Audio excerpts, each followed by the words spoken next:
Hi, my name is Will with Right Touch Electric. Today we're going to talk about the inside of your electrical panel, problems with breakers, problems with wiring, and outlets and switches in the home. I wanted to start off and say that this is not a how-to video. If you have not been trained as a professional electrician, you do not want to get involved in any repairs of the electrical system. Many people get hurt or killed every year trying to work on their homes by themselves and have not been trained. So today, what we're going to talk about is tripped breakers and what to do about it and why that's happening, and also how maybe you can get it fixed. First of all, if you ever have a breaker trip on you, there's a few different reasons why. One is the breaker could be going bad. Two, you could have a problem with the wiring that goes throughout the home and feeds all the outlets, switches, and lights in your house.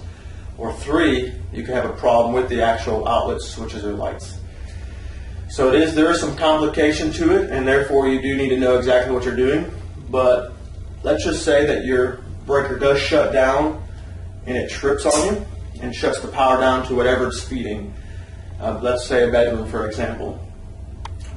If it is tripped, the first thing you want to do is come out to your electrical panel and you want to turn the breaker off all the way after locating which breaker it is that has been shut down. Once you have turned it off all the way, you can reset it. Two things are going to happen. One is it's going to turn back on, and there's a chance that it was just a simple issue and there's no need to do any other repairs or work on the system. But if the breaker trips again, you know you have a problem.